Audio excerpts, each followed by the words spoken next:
Hello everyone, welcome to JP's beauty channel. एक बार फिर से आप सबका स्वागत है आपके अपने ही चैनल में। और आज जो हमारी तीसरी क्लास शुरू होने जा रही है, आज का टॉपिक है ब्लीच। तो आज हम ब्लीच के बारे में सीखने वाले हैं। ब्लीच कौन कौन सी होती हैं, इसके टूल्स क्या होते हैं, कौन से स्किन पे आपने ब्लीच करनी है, और अगर आपकी जो एक्ने वाली स्किन है उस पर किस तरह से आपने ब्लीच करनी, ये सारी चीज़ें मैं आज कवर करने वाली हूँ। तो पहले हम देख लेते हैं कि ब्लीच जो है वो उसका काम क्या होता है। ब्लीच का काम ये होता है कि आपकी जो चेहरे की जो स्किन है या आप हाथ में कराते हो तो कभी कभी क्या होता है कि बहुत डार्क सी हो जाती है और लगता है कि बस बहुत डर्ट हो गई है, डेड स्किन आ गई है। तो उसको हटाने के लिए हम ब्लीच करते हैं। और बहुत बार हम ब्लीच इसलिए भी करते हैं कि जो हमारे बाल आए हुए होते हैं उसको भी हम ब्लॉन्ड कर देते हैं, यानी कि ब्लीच कर देते हैं, जिससे कि वो काले ना दिखे। अधिकतर हमारे फेस पे क्या होता है ना, इस साइड पे बहुत ज़्यादा बाल होते हैं और अपर लिप्स में होते हैं जो कि काले काले बहुत गंदे से लगते हैं। तो उसको हम ब्लीच से ठीक कर सकते हैं।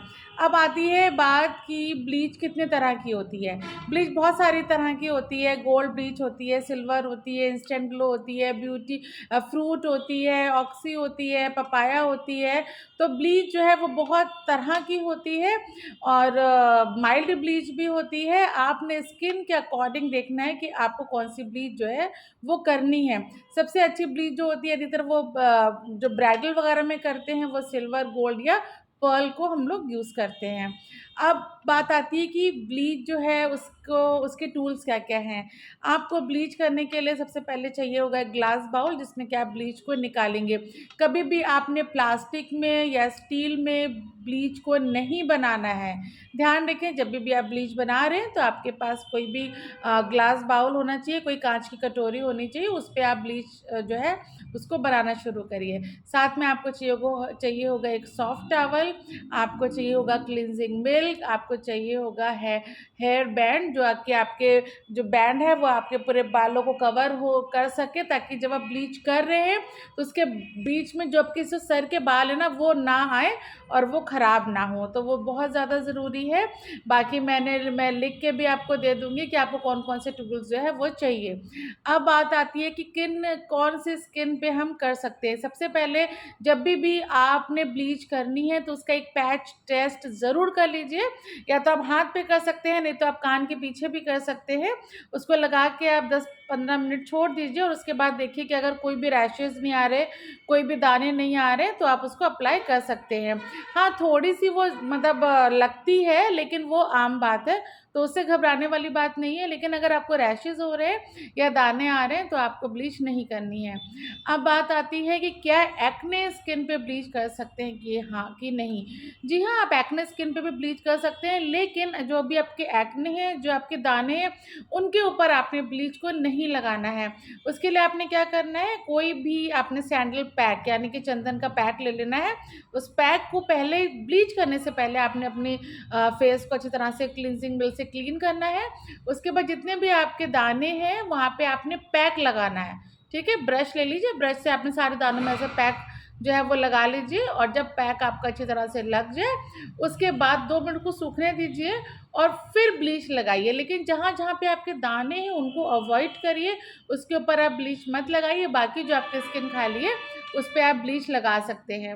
अब बात आती है कि अगर आपने ब्लीच लगाया और कल को आपको रैशेज़ हो रहे हैं या आपने पैच वर्क टेस्ट नहीं किया है और आपको कोई को कुछ भी प्रॉब्लम हो रही है ब्लीच लगाने से, तो अब क्या करें। तो सबसे अच्छी चीज़ वो है कि इसके लिए भी आप चंदन का जो पैक होता है, सैंडल का जो पैक होता है, वो आप यूज़ कर सकते हैं। उसमें आप थोड़ा सा रोज़ वाटर मिलाइए और उस पैक को आप पूरे फेस पे जहाँ पर भी आपको ईचिंग हो रही है वहाँ पर आप लगा सकते हैं। उससे क्या होगा, जो चंदन का काम होता है वो होता है ठंडक देना, क्योंकि ब्लीच जो है वो गर्माहट पैदा करेगी, लेकिन जो चंदन का पैक होगा वो ठंडा करेगा। तो उससे क्या होगा, जो भी आपको ईचिंग हो रही है, आपको जो अच्छा सा नहीं लग रहा है, बहुत ज़्यादा आपको लग रहा है कि बस बहुत ज़्यादा ईचिंग हो रही है या रैशेज़ आ रहे हैं, हल्के से दाने आ रहे हैं, तो अगर आप चंदन का पैक उसके ऊपर लगा लेंगे तो फिर आपकी जो ब्लीच है वो आपको परेशान नहीं करेगी।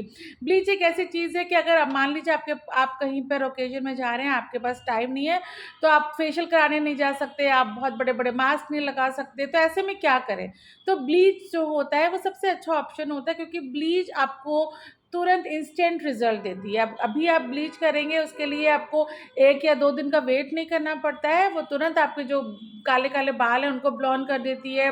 आपका जो डार्क सर्कल्स आ रहे हैं या डार्क स्किन आपकी हो रही है या कुछ भी आपको ऐसा लगता है कि बहुत काला काला सा हो रहा है, अच्छा सा नहीं लग रहा है, तो उस स्किन को भी जो ब्लीच है वो बहुत जल्दी से ठीक कर देती है। तो अभी मैं आपको दिखाने वाली हूँ कि इसमें जो कौन से टूल्स हैं, कितनी तरह के ब्लीच है, वो भी इसी वीडियो में मैं आपको दिखा दूंगी। और अब मैं आपको ब्लीच करके भी दिखाऊंगी कि ब्लीच अप्लाई कैसे करते हैं, ब्लीच को बनाते कैसे हैं।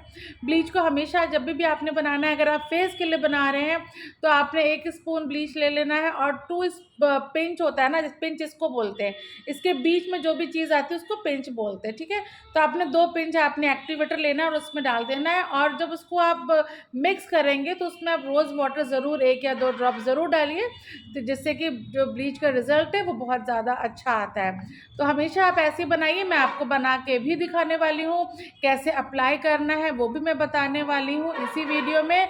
और आप अगर इस वीडियो को आप ध्यान से देखेंगे, इस क्लास को आपने ध्यान से देखना है, सोच समझना है, और अगर आप कुछ लिखना भी चाहते हैं तो आप बिल्कुल लिख सकते हैं इसको देखकर, और बस आप जो ब्लीच में बिल्कुल आप परफेक्ट हो जाएंगे। अगर आपने इस तरह से ब्लीच को पहचानना सीख लिया, ब्लीच को अप्लाई करना सीख लिया, और जो ब्लीच से जो भी प्रॉब्लम हो रही है अगर उसको भी हटाना आपने सीख लिया, तो बिल्कुल आप हो जाएंगे ब्लीच की क्लास पे बिल्कुल परफेक्ट।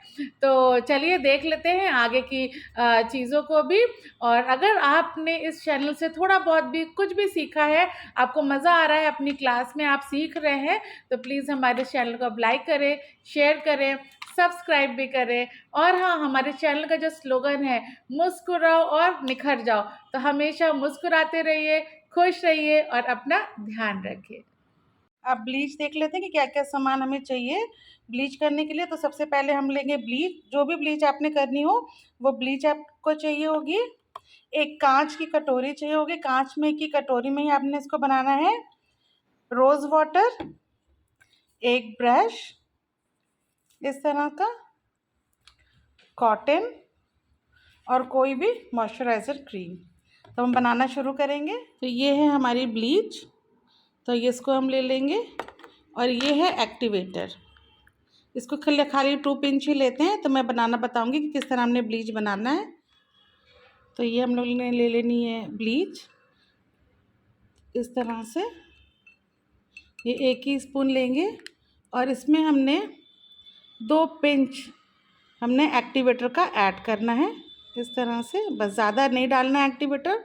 अगर आपने आर्म्स पे या लेग्स में करना है तो थोड़ा सा ज़्यादा डाल सकते हैं, क्योंकि हम फेस ब्लीच कर रहे हैं तो इसलिए हमने इसमें ज़्यादा एक्टिवेटर जो है वो नहीं डालना है। साथ ही हमने इसमें 2-3 ड्रॉप डाल देने हैं रोज़ वाटर के, ज़्यादा नहीं डालना है।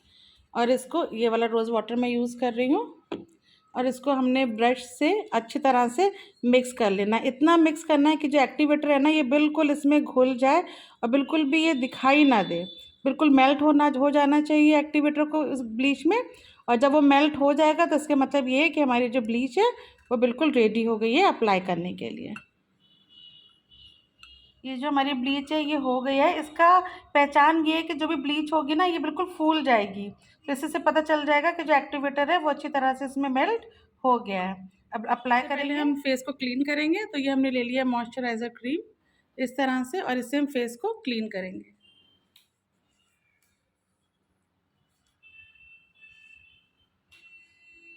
फेस को क्लीन करना बहुत ज़रूरी है ब्लीच करने से पहले, तो ब्लीच का जो अपना इफेक्ट है वो बिल्कुल आएगा नहीं। तो अच्छी तरह से हमने फेस को क्लीन करना है, और उसके बाद ही हमने अप्लाई करना है।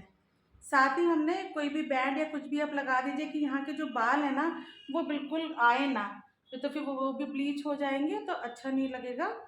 इसलिए बालों को आपने एक साइड करना है और फेस क्लीन करके आपने ब्लीच अप्लाई कर देना है।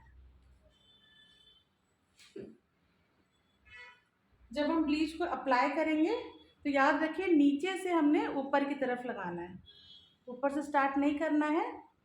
और ध्यान रखिए कि कोई भी इसमें लिप्स के पास आसपास ना जाए।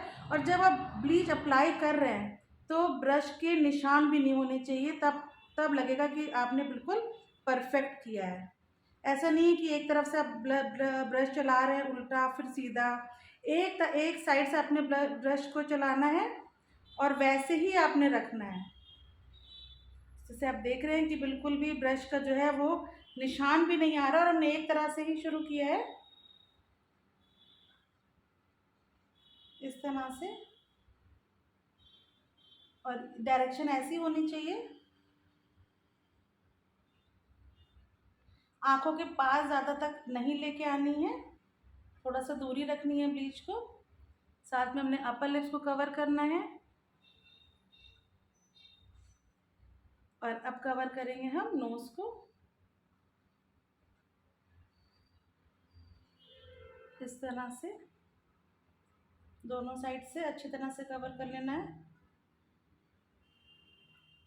बिल्कुल, अब जब हमने ब्लीच लगा ली ना, तो इसके ऊपर हमने ब्रश को फिर से नहीं चलाना है, तो इस तरह से हमने अप्लाई करना है। साथ में हमने इसमें नेक में भी अप्लाई कर देना है, जहाँ जहाँ और ज़रूरत है। उससे क्या होंगे ना, जो हमारे बाल हैं वो भी बिल्कुल अच्छी तरह से ब्लीच हो जाएंगे, तो वो बिल्कुल ऑड नहीं लगेंगे, मतलब काले काले से अलग से नज़र नहीं आएंगे।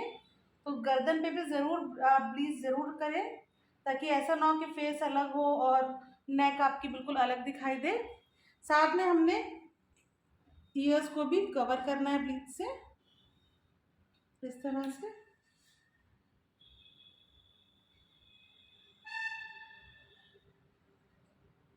और अब हम इसको 20 मिनट के लिए ऐसे ही छोड़ देंगे, और 20 मिनट के बाद हम फिर से इसको चेक करेंगे कि ब्लीच हुई है या नहीं हुई। तो चेक कर लेते हैं, 20 मिनट हो गए हैं। तो ब्लीच जब हो जाती है ना, तो वो थोड़ी सी ऐसे फूल जाती है, ये इसकी साइन होता है, निशानी होती है कि ये जो ब्लीच है ये पूरी हो चुकी है।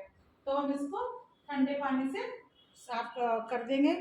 सबसे पहले हमने लेना ठंडा पानी। कोई भी इसको उतारने के लिए आपने कभी भी गर्म पानी का यूज़ नहीं करना है, हमेशा ठंडा पानी ही लेना है। और कोई सॉफ्ट सा आपने टॉवल लेना है, जैसे मैंने ऐसा सॉफ्ट सा टिश्यू ले रखा है, और अब इससे हम उतारेंगे, पूरा रिमूव करेंगे ब्लीच को।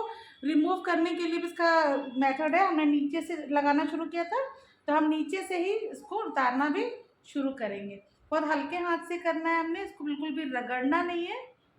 और आप देख रहे हैं कितनी आसानी से ये बिल्कुल साफ होती जा रही है।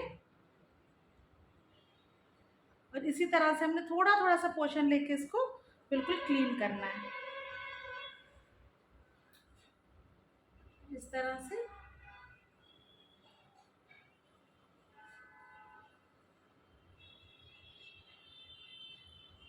बिल्कुल रब नहीं करना है, और हल्के हाथों से इसको मिटा देना है, अपने सारा रिमूव करना है पूरी ब्लीच। जिससे भी आप ब्लीच साफ कर रहे हैं, तो वो कोई हार्ड स्पंज नहीं होना चाहिए, ना तो हार्ड टॉवल होनी चाहिए, बिल्कुल भी हार्ड नहीं होना चाहिए। और इस तरह से करके हमने सारी जो ब्लीच है उसको रिमूव कर देना है।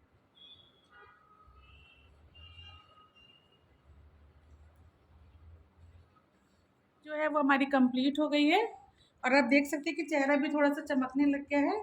अब हमने लेना है कोई भी मॉइस्चराइज़र क्रीम, इस तरह से, और हल्की सी इससे मसाज करनी है, क्योंकि ब्लीच करने के बाद क्या होता है ना, ड्राइनेस आ जाती है हमारे फेस पे।